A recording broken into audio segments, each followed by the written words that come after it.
existem muitos motivos porque as pessoas procuram a igreja, verdade? Algumas pessoas procuram a igreja por curiosidade. Algumas pessoas, elas procuram a igreja porque elas querem conhecer mais sobre Deus. Algumas pessoas, elas procuram a igreja porque elas estão passando por momentos difíceis na sua vida. Algumas pessoas procuram a igreja porque o propósito de Deus, o tempo de Deus estabelecido para aquela pessoa também já chegou.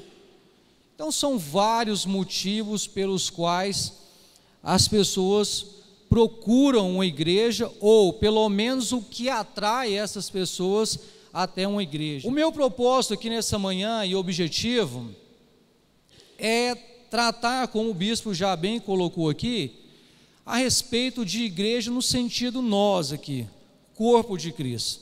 Nós não vamos falar de igreja no sentido estrutura predial, não, nós vamos falar de nós, o corpo, pessoas, e essa manhã é uma manhã propícia para que o Espírito Santo trabalhe no nosso coração exatamente para isso, para tirar algumas coisas do nosso coração, desmistificar algumas coisas, alinhar algumas coisas, desconstruir algumas coisas e construir outras coisas também, que ao longo do tempo, dos anos vão se passando, e a gente vai construindo ideais, pensamentos, e a gente vai caminhando nisso. Agora, até onde isso já é certo, até onde isso já ainda está valendo, ou já passou, e às vezes a gente perde, ou a gente deixa de ganhar no corpo uma grande oportunidade de sermos, na verdade, uma igreja relevante, que vai fazer a diferença, não só na comunidade, mas também na vida uns dos outros, por causa de alguns paradigmas, algumas coisas que a gente cria no longo da nossa caminhada de fé. Então, nessa manhã, eu creio que tentar alcançar o seu e o meu coração nessa manhã, através da pessoa do Espírito Santo. Vamos lá, Mateus capítulo 16, no versículo, a partir do 13. Chegando Jesus à região de Cesareia de Filipe, versículo 13, perguntou aos discípulos: quem os outros dizem que o Filho do Homem é?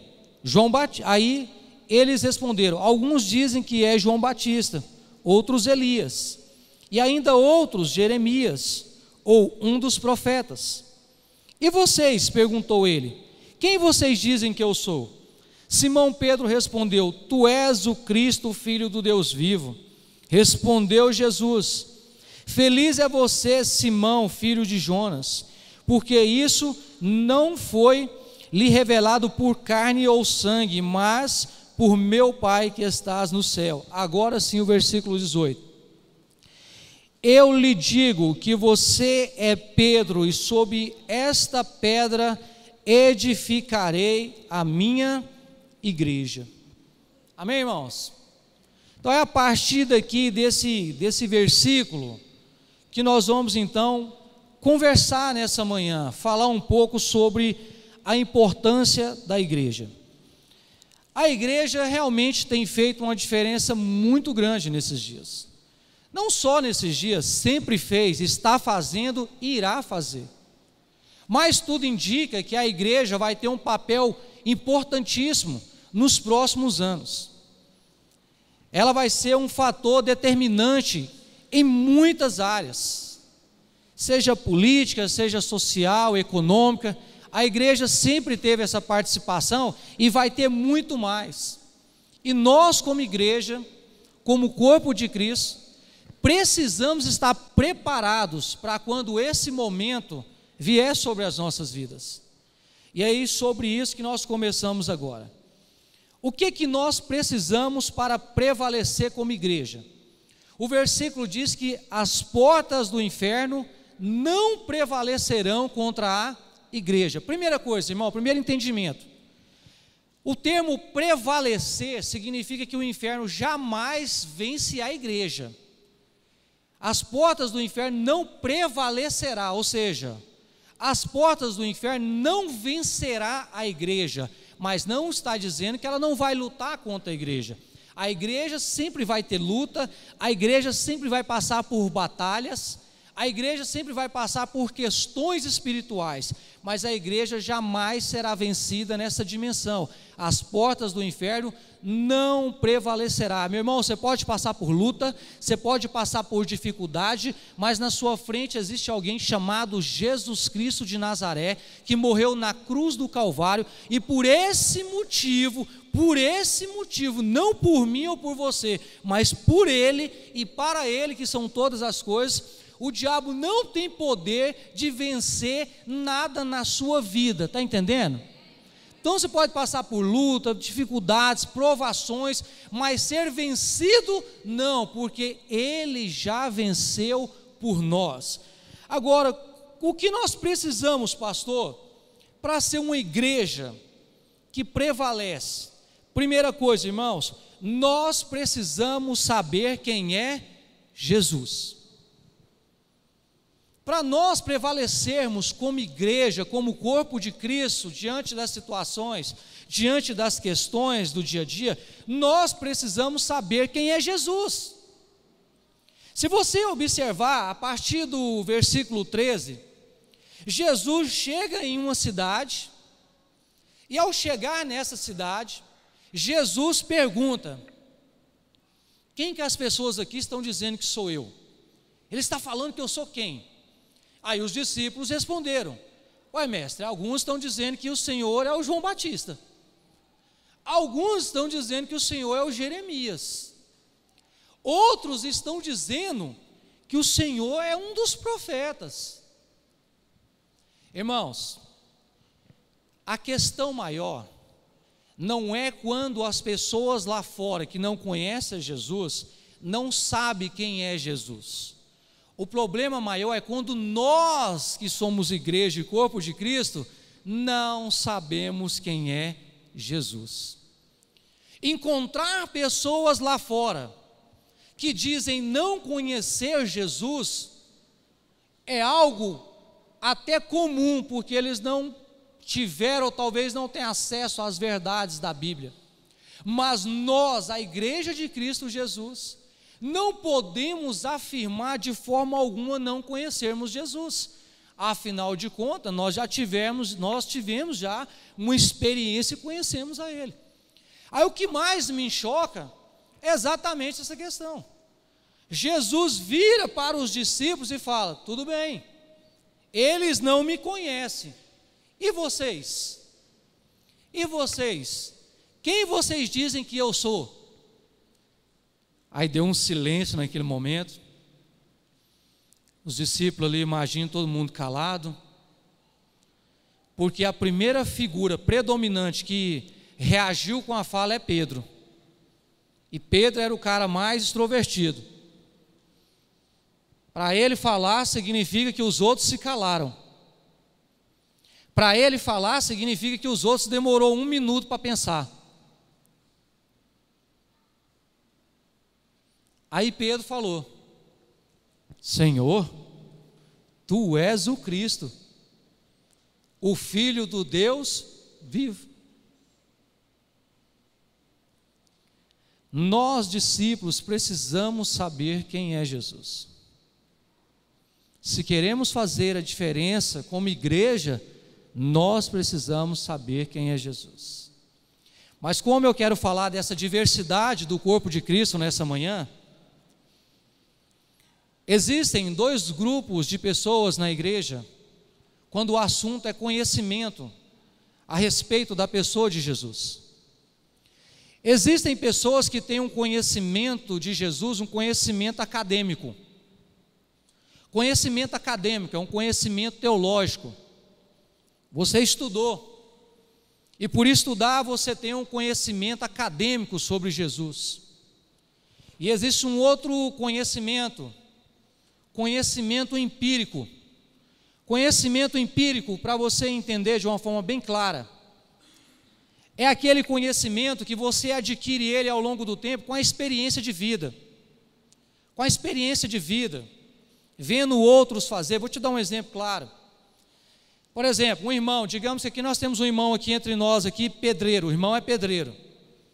Aí esse irmão constrói um sobrado, pastor Davi, 2 andares, aquela coisa mais linda, aquele sobrado espetacular.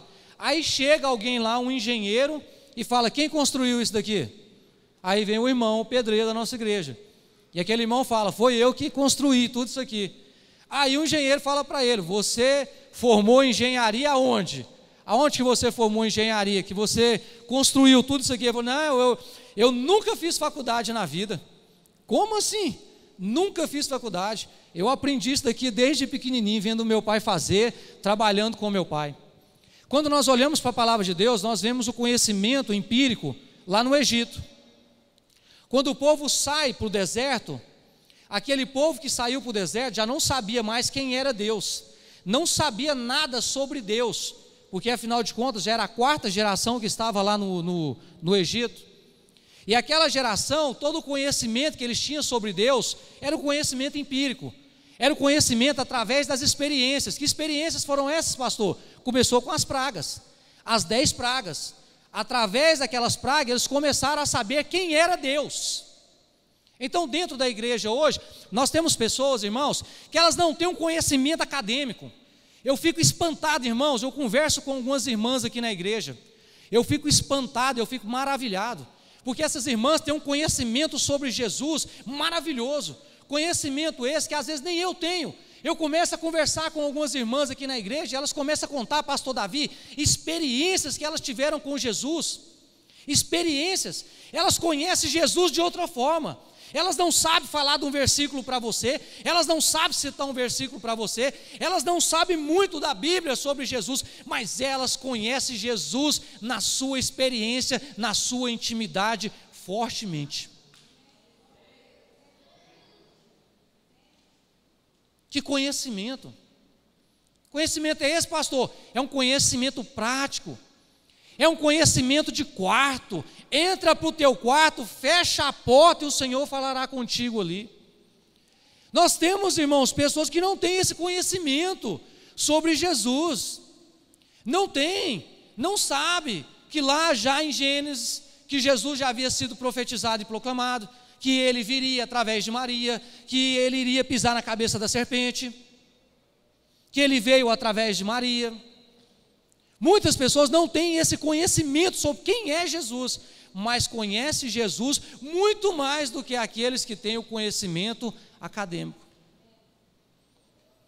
Agora, é possível ter os dois? Sim, é possível.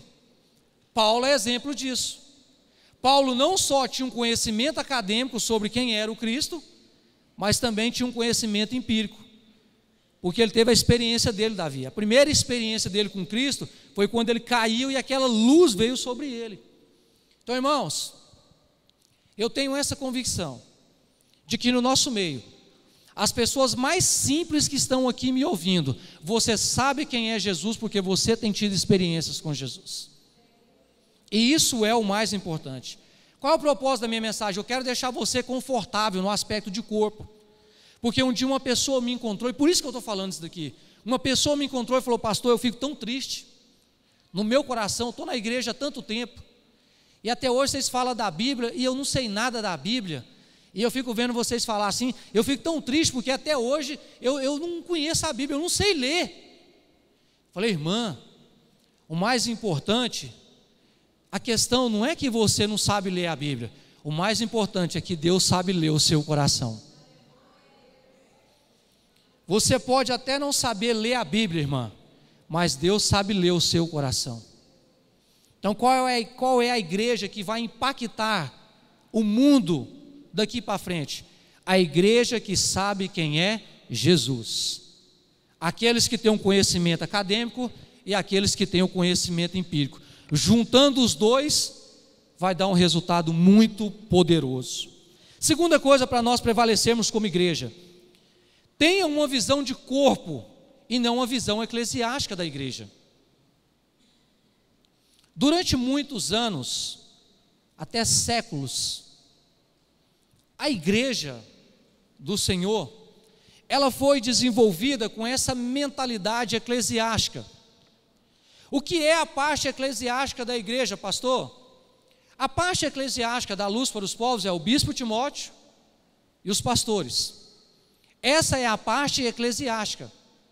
São os pastores, bispos e pastores.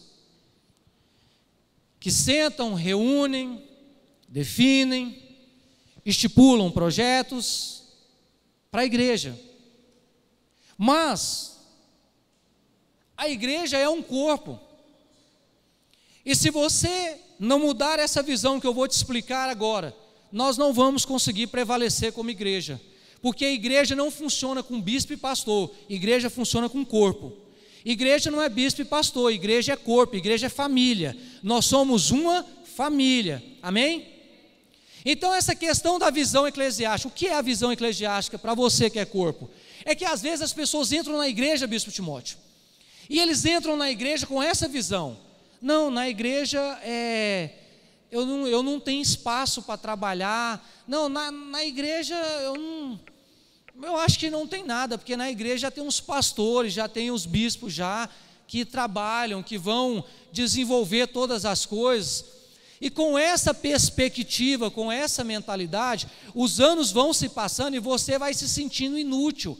Você vai se sentindo inútil, você não é utilizado. E dessa forma que você vai pensando, ao longo dos anos, você vai achando que você não tem expressão dentro da igreja, que a sua voz não tem expressão, que a sua opinião não tem expressão. Meu irmão, você é peça fundamental nessa família.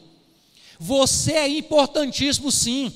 A sua opinião é importante, a sua ideia é importante. Nós queremos ouvir você, nós precisamos ouvir você. Nós somos uma igreja em célula, com um discipulado. Eu vou te mostrar agora que a nossa igreja, apesar dela ter esse aspecto eclesiástico, ela é uma igreja de livre expressão. Vou te provar agora. Nós temos na nossa igreja, Nilco, líderes de célula, amém? Líderes de célula da nossa igreja, eles têm total liberdade, não é, bispo? Você tem liberdade de criar estratégia, você tem liberdade de orar, você tem liberdade de fazer a sua célula, ou você precisa ligar? Dá no meio da semana, na quarta-feira, você liga. Pastor Zé Carlos, eu estou ligando para você, para saber que horas que eu abro o portão da casa. Pastor, eu estou ligando para saber se hoje vai ter confraternização, e eu estou ligando para saber, o senhor quer que a gente assa picanha ou alcatra? Qual das duas? Não, irmãos, não. Isso aqui não é um lugar de repressão, isso aqui é um lugar de liberdade. A partir de hoje, entenda, você é corpo, você faz parte das decisões também. Você faz parte das decisões da igreja. Você faz parte da influência da igreja. Nós, o corpo eclesiástico, administramos internamente aqui a igreja, mas a igreja é feita e realizada através de pessoas simples como você lá fora. A igreja não acontece aqui somente no domingo, ela acontece lá fora. A igreja acontece lá fora. A igreja se manifesta lá fora, através da sua vida, dos seus ideais, da sua liderança. Então você não é uma pessoa qualquer sem opinião. Não, você é peça fundamental. A partir de hoje, não pense mais somente de uma forma eclesiástica. Pense como corpo. Converse com a sua família. Converse com os seus filhos. Ensine os seus filhos. Ensina, fala, filho, nós somos igreja. Nós somos família. Nós temos opinião, nós falamos, nós decidimos, nós participamos. Olha aqui, irmãos, a questão das cadeiras. Todos nós vamos participar. Por que eu estou dizendo essas coisas? Essa mensagem, ela está com base em algumas pesquisas de campo que eu costumo fazer na igreja mesmo. Não só aqui na igreja, mas em outras igrejas, conversando com outros pastores, com outros membros. E conversando com os membros, boa parte das pessoas tem essa visão de igreja. Eles acham que eles não têm nenhum papel predominante na igreja, a não ser sentar no domingo, ouvir uma palavra e ir embora. Aqui na Vila Pedroso, não. Aqui você é peça fundamental e importante nesse contexto de igreja e de família, amém? Foque no propósito de Deus para a sua vida, e não só nas suas necessidades. Isso aqui é interessante. Se nós queremos crescer como igreja, sabendo quem é Jesus, sabendo quem nós somos dentro do corpo, qual é a nossa função dentro do corpo, qual é o nosso papel dentro do corpo, Tendo essa consciência, aí vem a segunda parte, a terceira parte. Foque no propósito de Deus para a sua vida e não somente nas suas necessidades. E agora deixa eu desmistificar algumas coisas aqui. Irmão, nós temos que ter revelação sobre algumas coisas. O problema é quando nós saímos de um extremo para o outro. Quando nós saímos de um extremo para o outro, tudo dá errado. Tudo dá errado. Dentro dessa pesquisa de campo que eu fiz com algumas pessoas conversando, 60%, 70% das pessoas me deram essa resposta que eu vou dar agora, bispo, me deram essa resposta. Quem são essas pessoas que eu conversei com elas? Pessoas que eu observei que elas trabalham secularmente e que elas decidiram investir no trabalho delas, se dedicar no trabalho delas de uma forma muito intensa. Então, eu fiz essa pergunta para essas pessoas: o que te leva a você hoje se envolver tanto com o seu trabalho, tanto aqui fora e pouco com a obra de Deus nos dias de hoje? A resposta foi essa: pastor, eu frustrei com esse negócio de igreja. Pastor, eu me decepcionei com esse negócio de igreja. Terceiro, eu dei a minha vida nesse negócio de igreja e não tive retorno nenhum. Quarta, hoje eu quero investir na minha vida, eu quero agora cuidar da minha vida, eu estou investindo nos meus negócios, eu estou investindo em mim agora. E deixei um pouco de lado essa questão de igreja. Vem comigo aqui agora. O propósito de Deus na vida de uma pessoa, ele jamais se perde, irmãos. Jamais. No passado, talvez, até talvez falhamos nesse sentido. A nossa vida, irmãos, ela não é só a igreja. Isso é verdade. Nós temos uma vida lá fora. Nós temos uma vida secular, nós temos família. Nós temos família. Nós temos que cuidar da nossa família.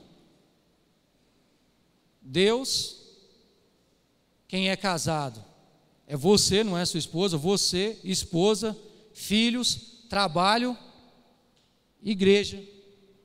Igreja. Igreja. Ela está em último.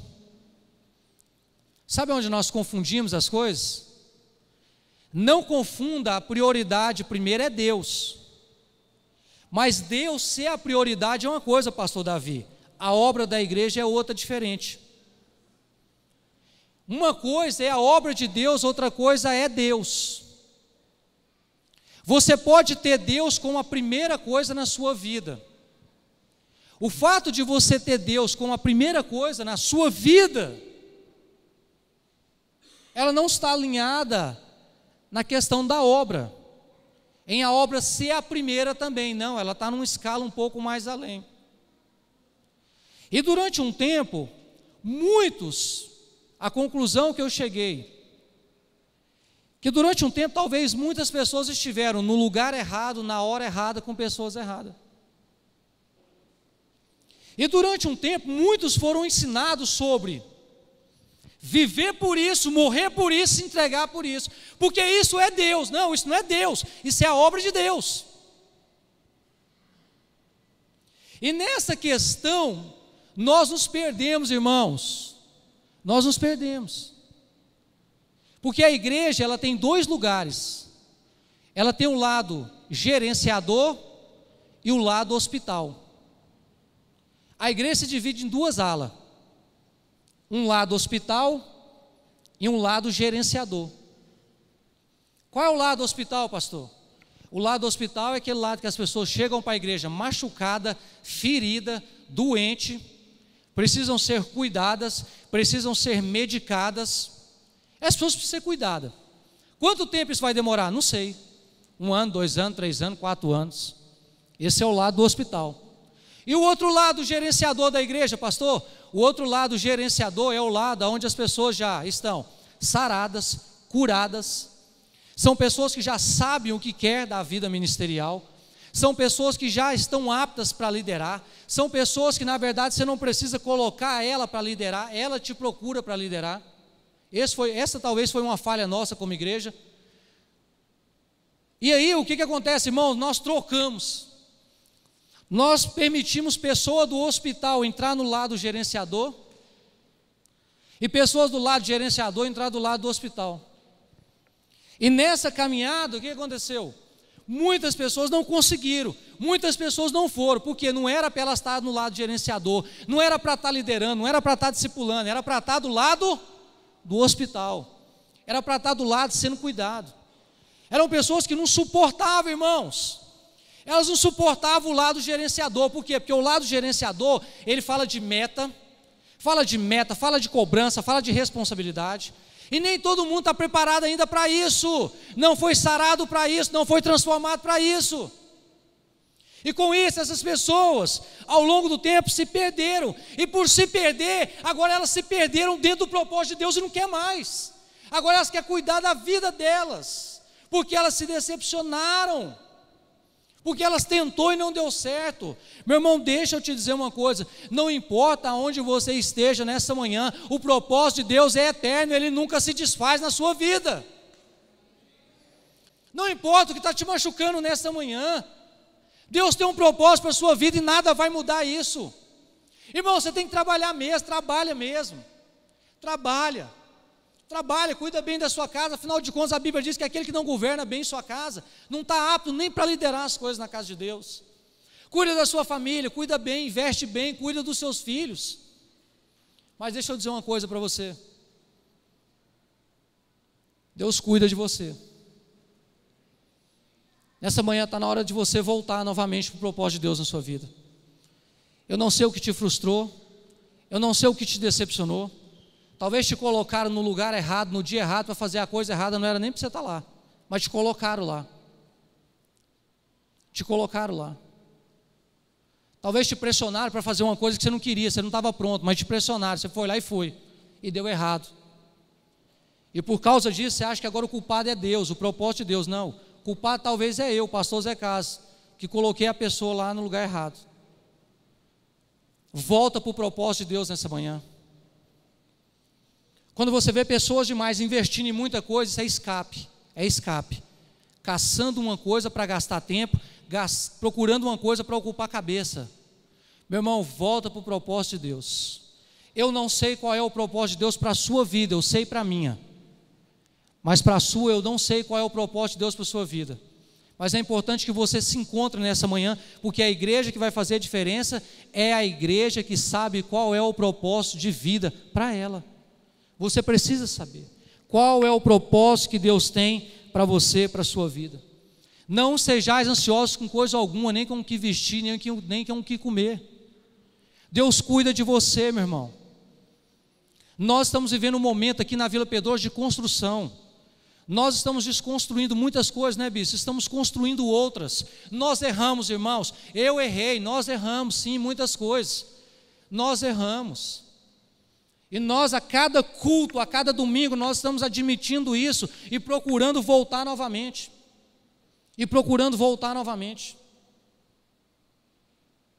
Nós já erramos muito, irmãos, mas nós estamos consertando agora. Então, qual que é o extremo? O extremo é pegar a pessoa, colocar ela aqui. Agora, meu irmão, você precisa viver a vida da igreja. Você tem que morrer, você tem que sacrificar. Você tem que estar aqui 3 da manhã, 4 da manhã, 2 da tarde. Extremo. Aí qual é o outro extremo? É a pessoa vir para cá, para outra ponta agora. Não quero me envolver, eu vou me envolver só aqui. Não, tem que ter um ponto de equilíbrio. A igreja é feita de corpo, é feita de servos, irmãos. E o servo faz conforme a disponibilidade do seu coração. Qual é a igreja que nós queremos construir para 2019? A igreja de pressão? Não, uma igreja de servos. Uma igreja de servos. Uma igreja de pessoas que colocou seu joelho no chão, orou e Deus falou com ela a respeito do propósito. E dentro desse propósito, nós vamos caminhar junto e vamos caminhar forte aqui esse ano. Amém, irmãos? Qual a importância de sermos igreja, irmãos? Primeiro, segurança. As portas do inferno não prevalecerá contra a igreja. Então, ser igreja fala de segurança. Irmão, as portas do inferno, ela não vai prevalecer contra a igreja, contra o corpo. O que isso quer dizer? Quando você está sozinho, no meio do corpo, você se torna uma pessoa vulnerável. Vulnerável. O bispo falou aqui, bem colocado, final de ano agora, bispo, é o lugar das pessoas serem vulneráveis. Por quê? Elas estão fora do corpo. Irmão, não ande só. Não ande sozinho. Não ande sozinho. Não estou falando que você tem que entrar numa célula, frequentar. Não. Não ande sozinho. Você vai se tornar uma pessoa vulnerável. Você vai se tornar uma pessoa, uma presa fácil. Uma presa muito fácil para o inimigo entrar na sua mente, no seu coração. Nós não podemos andar só, nós somos igreja, nós somos um corpo, irmãos. Temos que estar unidos, temos que estar juntos. Nos momentos de dificuldade, nós temos que nos unir, estar junto, andar junto. E dentro dessa pesquisa, eu percebi novamente que boa parte das pessoas que saíram ou não estão bem em alguma igreja, que não seja somente a nossa, a resposta é a mesma. Eu comecei a me afastar, eu comecei a andar só. Se nós queremos ser uma igreja relevante, nós temos que ter esse entendimento. Não é uma questão de célula, não é uma questão de discipulado, é uma questão de sobrevivência no corpo. É uma questão de sobrevivência. Não é uma questão de estar ou não inserido em algum departamento, é uma questão de sobrevivência. Andar junto é uma questão de sobrevivência. Não ande só, as portas do inferno não prevalecerá contra a igreja. E quando é que nós somos essa igreja forte, pastor? Quando nós, como membros, como corpo, nos reunimos e nos juntamos. Assim nós nos fortalecemos. Quando você está conversando com alguém, esse alguém que você está conversando é igreja, é corpo, e essa pessoa vai te fortalecer. Essa igreja, irmãos, é a igreja de discipuladores. Olha o tanto que nós temos uma mente mística em algumas coisas. Olha só o que eu vou dizer para você. Todo mundo aqui dentro é discipulador. Os irmãos não responderam nada, está vendo? Nada. Por que os irmãos não responderam? Porque na sua cabeça, o que é um discipulador? Na sua cabeça, ser um discipulador é alguém que chamou discípulo, que montou uma equipe, então agora você tem o título de discipulador. Essa é a mentalidade. Não, todo mundo aqui é um discipulador. O que é um discipulador, irmãos? O que é um discipulado? Olha a ordenança de Jesus. Ide por todo mundo e pregai o evangelho. Lá não está falando ide por todo mundo e montar uma equipe de discipulado. Não, irmãos. Não, quando é que você passa a se tornar um discipulador? Vou te explicar. Davi, responda para mim. Você conversa com os seus filhos, você fala de Deus para os seus filhos? Então você é um discipulador. Neila, você fala de Deus para os seus filhos? Então você é uma discipuladora. Quem aqui lá no trabalho, fala de Jesus para alguém lá no trabalho? Você é uma discipuladora, viu? Você é uma discipuladora. Você é um discipulador, meu irmão. Você é um discipulador, sabe por quê? O que é o discipulado? Falar de Jesus. Quando você está falando de Jesus para alguém, você está discipulando alguém. Então todos nós aqui, irmãos, somos discipuladores. Em algum momento do dia nós somos discipuladores. Quando você está falando de Jesus para alguém, você se torna um discipulador. Outra coisa interessante dentro dessa importância de sermos igreja é a saúde. Porque a Bíblia fala que nós somos um corpo, correto? A Bíblia fala que nós somos um corpo. Se eu pegar esse braço aqui, cortar esse braço e colocar esse braço aqui do lado de fora, o que vai acontecer? Esse braço vai apodrecer. Quantos aqui já apodreceram alguma vez na caminhada da fé? Eu já apodreci. Por quê? Porque nós éramos membros amputados do corpo. E tem muitas pessoas assim, pastor, na vida da igreja? Tem. Tem muitas pessoas que, apesar de elas fazerem parte da igreja, participarem dos cultos da igreja, elas se sentem membros amputados dentro do corpo. Essas pessoas estão fora, se sentem fora do corpo. O que vai acontecer? Vai apodrecer, vai esfriar na fé, vai esfriar na palavra, e quando você menos espera, cadê essa pessoa? Quantos aqui já teve essa sensação? Você falar assim, cadê fulano? Rapaz, fulano não está aqui mais conosco. Cadê Beltrano? Rapaz, Beltrano não está mais conosco. Sabe o que é isso, irmãos? Um membro amputado no corpo. E eu vou te dizer algo. Quando nós estamos ligados no corpo, o que faz o corpo ter vida? É o sangue. Sangue fala de vida. Sangue fala de vida. Sangue fala de Cristo, sangue fala de vida. E a vida está onde, irmãos? A vida está no corpo. A vida está no corpo. A vida na igreja, irmãos. A vida na igreja. A vida na igreja. Não perca a oportunidade ao sair daqui. Vá atrás de alguém urgentemente que está amputado do corpo, traz ele, liga ele no corpo de novo, porque é no corpo que está a vida. Eu estou fazendo isso. Mandei uma mensagem para um rapaz, ele não deu nem moral para mim. Mandei de novo, ele não deu nem moral para mim de novo. Amanhã eu vou mandar agora uma ligação para ele, vou ligar para ele. Estou fazendo isso. A vida está no corpo. Quando nós estamos aqui juntos, nessa comunhão gostosa, nessa koinonia gostosa, sabe o que está acontecendo conosco? A vida de Deus está fluindo em nós, irmãos. A vida de Deus flui nesse corpo chamado igreja. Mas infelizmente tem muitos do nosso lado apodrecendo porque foi amputado do corpo.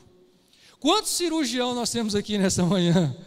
Meu irmão, seja você um cirurgião da fé, seja você um cirurgião do amor nessa manhã. Vá atrás dessa pessoa, não pergunta por que ela foi amputada, não. Apenas traz ela de volta e liga ela no corpo novamente. Outra coisa, irmãos, outra importância da igreja é a oração. Lá em Atos capítulo 12, versículo 12, Pedro estava preso e de uma forma milagrosa, um anjo apareceu naquele lugar, libertou Pedro daquela prisão, daquela cadeia. E quando Pedro chega numa casa de Maria, e quando ele chega naquela casa, que eles abrem a porta, Pedro entra dentro daquela casa e ele percebe que aquela igreja estava em peso, orando pela vida de Pedro. Qual é a importância de sermos igreja? Porque a oração da igreja é poderosa, meu irmão. Quando nós oramos, a oração da igreja tem poder. Quando Pedro chegou naquela casa, ele entendeu por que ele tinha sido livre. Porque aquela casa, aquela igreja estava orando por ele. Sabe o que nós estamos fazendo aqui toda quarta, toda quinta-feira? Toda quarta, convite para você, quarta e quinta-feira, das 4 da tarde às 5 da tarde. Toda quarta e quinta-feira, toda quarta, toda quinta, nós estamos aqui orando pela igreja. E quando nós estamos aqui orando, Deus está trabalhando na sua casa, na sua família. Porque quando nós oramos aqui, nós não oramos por nós, irmãos. Não, nós oramos pelo corpo, nós oramos pela igreja, nós oramos pelas famílias, nós oramos pelos casamentos. Provavelmente, um efeito espiritual já chegou na sua casa, através da oração. A oração é poderosa na igreja, irmãos. Quando nós nos unimos em oração, em corrente de oração, o milagre de Deus acontece nas nossas vidas. Irmãos, nós estamos crescendo tanto como igreja, você não está entendendo o tanto que nós crescemos esse ano, e o tanto que nós vamos crescer mais em 2019, com uma nova mentalidade, a respeito de igreja, a respeito de corpo. O bispo Timóteo vai estar pregando depois, vai estar falando mais sobre isso. Com essa visão de família, de corpo, de família. A oração é importante, querido. A oração é importante. Se nós como corpo entender esse propósito, de juntos como corpo orar, as coisas vão fazer toda a diferença, irmãos.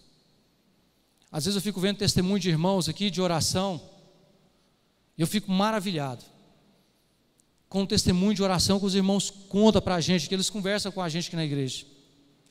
Quando Pedro chegou, Pedro entendeu que o milagre que aconteceu com ele foi porque havia uma casa, uma igreja orando.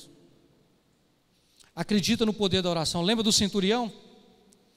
Não, Senhor, não precisa ir na minha casa não.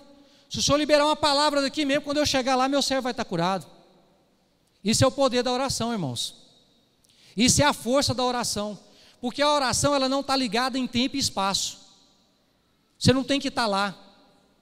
Você precisa apenas ter fé e liberar a palavra para a palavra chegar lá. Isso é o poder da igreja.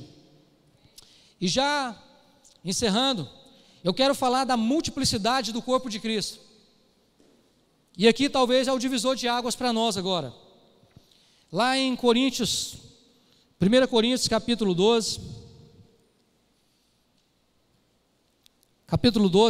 a partir do versículo 14, Coríntios 12, a partir do 14, a primeira coisa que eu vejo nesse negócio chamado igreja, é que nós somos muito diferentes, irmãos, muito diferentes. Pensa num lugar milagroso, é nesse lugar chamado igreja. Olha o que diz o versículo 14, o corpo não é feito de um só membro, mas de muitos. E aqui eu quero ajudar você. O corpo não é feito, irmãos, de um só membro. O que ele está querendo dizer? O corpo não é feito de uma só pessoa, mas de muitas pessoas. Irmãos, eu fico maravilhado com esse projeto chamado igreja. Como que nós conseguimos reunir tantas pessoas, Jacimar, num lugar só, e às vezes pensar igual, tomar decisões plausíveis, com tanta gente diferente? Irmãos, podemos ser diferentes, mas é essas diferenças que nos une como família. E essas diferenças, quando o assunto é corpo, irmãos, é algo interessante. Com base nesses detalhes que eu venho trabalhando há algum tempo, eu quero te ajudar com um aspecto nessa manhã. Na igreja, às vezes nós temos uma visão da igreja comportamental. Irmão, nós somos diferentes demais. Você já observou na hora do louvor? Você já viu na hora do louvor? Um está em pé, levantando a mão, com o olho fechado, aquela coisa. Outro está com a mão no bolso. Eu gosto de ficar com a mão no bolso. Uns ficam com a mão no bolso. Às vezes os que ficam com a mão no bolso é até considerado não adorador, porque está com a mão no bolso. Alguns nem levantam a mão, nem põem a mão no bolso. Eles ficam sentados. Eles não levantam. Irmãos, nós somos diferentes. Não há uma regrinha de adoração na Bíblia. O que nós vamos dizer dos nossos irmãos de 20, 30, 40 anos atrás então? Que nem levantava. Eles não eram adoradores não, irmãos? A verdadeira adoração não é aquela que está no seu comportamento, não é aquela que está na sua performance, é aquela que está no seu coração. Deus não faz leitura da sua performance, Deus faz leitura do seu coração. Mas com essa mentalidade errada, a gente machuca uns aos outros. Um dia eu estava numa reunião, e uma pessoa chegou e falou assim: vocês precisam ser adoradores, vocês precisam adorar, vocês precisam levantar, vocês precisam correr na igreja. Não foi aqui na nossa igreja essa reunião não, tá, irmãos? Pode ficar tranquilo. E eu fiquei olhando assim, meu Deus, nós estamos tendo uma visão de igreja comportamentalista. Nós estamos julgando pessoas pelo comportamento. A pessoa está aqui, levanta a mão, até chora, o outro está sentado aqui com o olhinho fechado. Quando sai da porta para fora, você vê que o que estava sentado é muito mais crente do que o que estava com a mão levantada, irmãos. Não se conhece, olha só, irmãos, Bíblia. Não se olha uma pessoa pelo comportamento, mas pelos frutos. Não se conhece uma árvore pelo comportamento, mas pelos frutos, porque o fruto vai mostrar de onde que vem a raiz. Então nós somos diferentes mesmo, irmãos. Nós somos diferentes, uns gostam de gritar, outros gostam de correr, uns gostam de sentar, uns gostam de ficar com a mão no bolso, mas o importante é que nós somos a família da fé e temos que aprender a respeitar uns aos outros nas suas individualidades dentro da igreja. Deixa o irmão sentado, ele é tão adorador quanto você que está em pé. E assim, irmãos, nós fomos desenvolvendo uma cultura comportamentalista dentro da igreja. Julgamos pela roupa, julgamos pelo cabelo. Estou falando, não é só aqui Pedroso, não. E aí nós fomos desenvolvendo essa mentalidade comportamentalista. Comportamento. Tudo para nós é uma questão de comportamento. Não é assim, irmãos. Não é sempre assim. Seja você livre dentro da igreja. Seja feliz, seja solto. Seja livre dentro da igreja. Quando você chegar dentro da igreja, se sinta à vontade. Se sinta à vontade para expressar a sua fé, para expressar a sua adoração do seu jeito, da sua forma. Seja livre, igreja, da sua forma, do seu jeito. Sentado ou não, você é um discipulador, você é um adorador, você é um discípulo, você é membro dessa casa, você faz parte dessa família, irmãos. Eu fico olhando lá em casa minhas filhas, meu Deus, tanto que elas é diferente, mas é minhas filhas. A Yasmin tem um jeito, a Ingrid tem outro, a mãe tem outro totalmente diferente, mas juntos nós formamos uma família maravilhosa. Irmão, põe uma coisa na sua cabeça, tem gente que não gosta, irmão. Tem gente que fala, nossa, esse irmão, não sei, acho que esse irmão nem é crente. Irmão, tem gente que não gosta de cumprimentar, tem gente que não gosta, irmão, você tem que entender isso. Tem gente que não gosta, tem gente que ele já entra na igreja e faz assim, ó.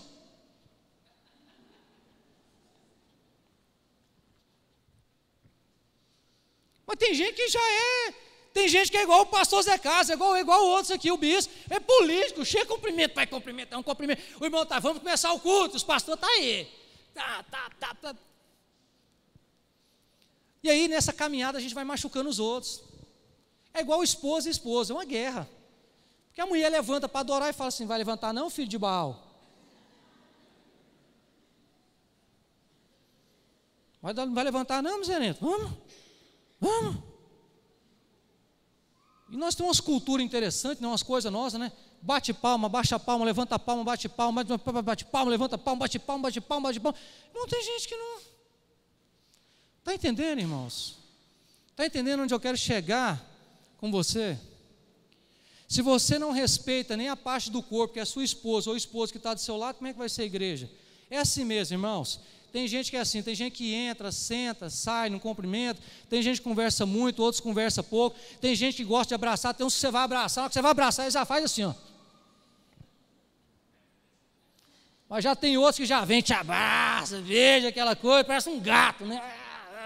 Se um irmão me deu um abraço ali, ele passou a barba em mim, aquela barba esfregada, meu amado em Cristo Jesus. É igreja, irmão, é igreja. Pensa numa alergia que a barba desse irmão me deu. Quando eu vejo ele, a barba do irmão. É igreja, irmãos. Você já percebeu na família? Aonde que a gente mais arranca toco? É na família. É lá, não é? Por causa de quê? Por causa das nossas indiferenças. Mas tudo acaba em amor, tudo acaba em paz, tudo acaba em alegria. O que eu quero te ensinar nessa manhã, seja quem você é dentro da igreja. Você não precisa levantar porque alguém pediu, não. Você não precisa virar porque alguém pediu, não. Não, seja você mesmo. Seja você mesmo. E só para fechar aqui, somos panelas sem tampa, irmãos. Versículo 21. O olho não pode dizer à mão, não preciso de você, nem a cabeça pode dizer ao pé, não preciso de você. Irmão, a igreja é uma panela sem tampa. O que quer dizer uma panela sem tampa? Qualquer um pode entrar. Faço uma pergunta para você nessa manhã. Você é uma panela sem tampa? Qualquer um pode entrar na sua vida e fazer parte da sua vida?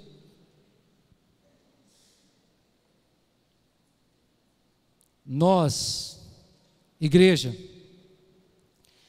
precisamos ter essa consciência, irmãos. Eu não posso dizer para o irmão que eu nunca vou precisar do irmão ou da irmã. O corpo de Cristo, nós estamos sempre precisando uns dos outros. Eu quero aqui só dar uma pequena entrada.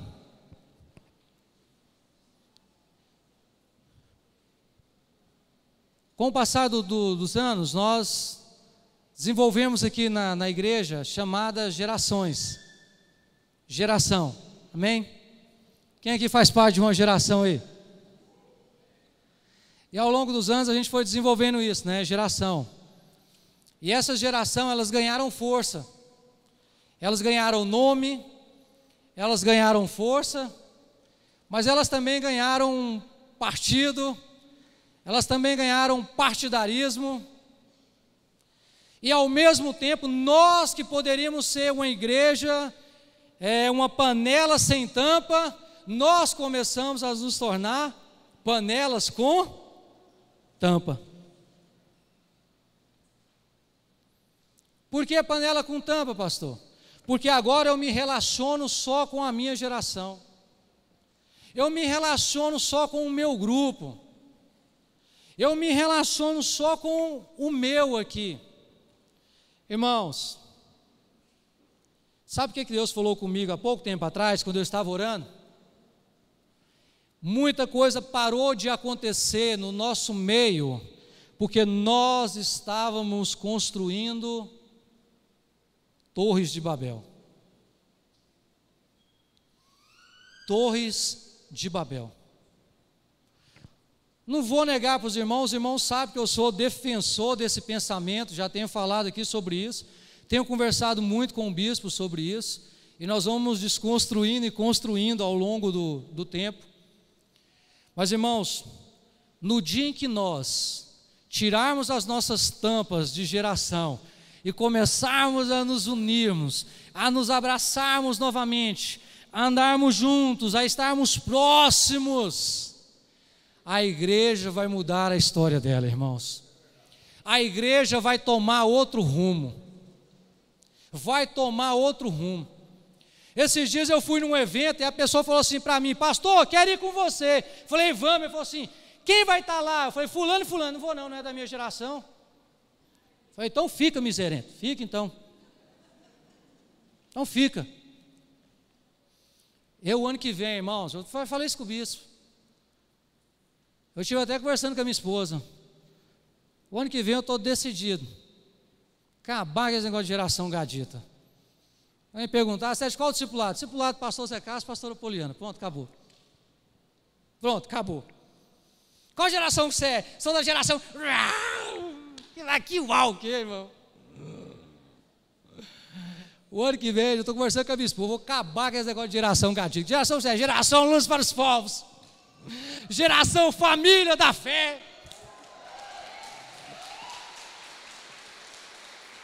Nós vamos acabar com isso, irmão. Desculpe a minha franqueza. De repente seu discipulador não quer fazer isso. Ninguém é obrigado a fazer nada. Eu estou dizendo que eu vou parar com esse negócio. O ano que vem eu vou chamar os pastores para pregar nas nossas reuniões. Nós vamos misturar tudo. Vai ser um negócio junto e misturado. Porque eu aprendi uma coisa, irmão. A gente quer cobrar da igreja uma coisa que nós não faz. A gente quer cobrar uma atitude da igreja que nós, pastor, não toma primeiro. Então nós temos que tomar primeiro. Nós temos que tomar primeiro. Vamos acabar com esse negócio. Eu vou abrir a tampa. Eu vou abrir a caixa de Pandora. Pode entrar dentro. Se de uma pessoa falou assim, pastor, estou querendo ir em lugar, vai ter um churrasco, mas não é da nossa geração não. Eu falei, está vendo a mentalidade aí, está vendo?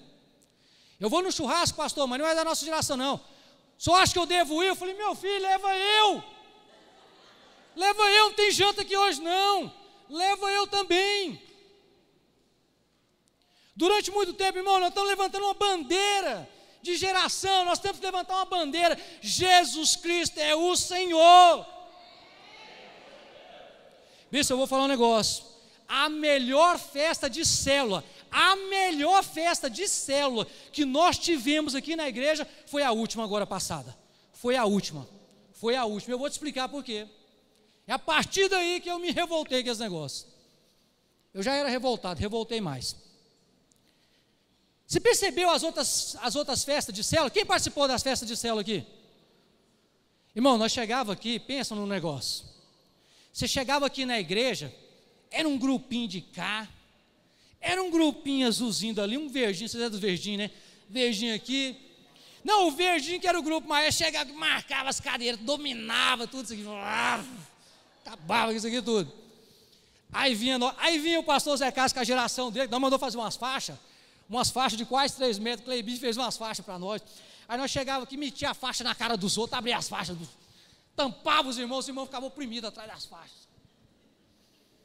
Irmão, e aí chegavam esses meninos, esses adolescentes, parece que eles estavam no Serra Dourada, eles invadiam isso aqui, acabavam com tudo aqui, dominavam tudo isso aqui.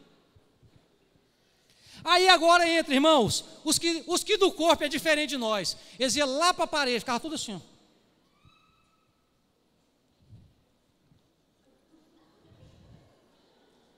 E os irmãos que não tem célula? E os irmãos que tem uma célula, 2 células? Eles escondiam com um balão na cara assim, ficavam assim, ó. Ó o bispo, os irmãos, levanta o balão, os irmãos ficavam assim. Só 2 da célula, com o balão na cara tampando. Irmãos, como é que Deus vai agir num negócio desse, irmão? Partidarismo. E outra, cada um querendo mostrar para o outro que é mais potente, que é mais imponente, né? Aquela coisa, não, hoje eu vou mostrar meu exército. Sabe por que a última reunião de célula foi a mais gostosa? Não foi a maior, não foi a que nós tivemos mais pessoas, mas foi a mais poderosa. Sabe por quê? As pessoas foi misturando célula com célula, o pessoal foi misturando, geração da pastora Geni misturando com Davi, Gadito, o povo foi misturou, ficou uma célula aqui, uma célula dali, e quando levantou a mão, estava todo mundo, a célula tudo junto, todo mundo misturado. Todo mundo misturado. Os irmãos pegando balão do outro, é laranja, me dá aí que não tem balão, não. Foi misturando e foi fazendo aquela festa. Sabe por quê, irmãos? Onde há unidade, Deus ordena a bênção. Agora cresce, agora vai. Mas aonde tem tampa, aqui quem entra é só quem eu permito, só do meu. Não. Eu falo por mim, a partir do ano que vem, nada de gadita, nada. Corpo de Cristo, família da fé, somos um só.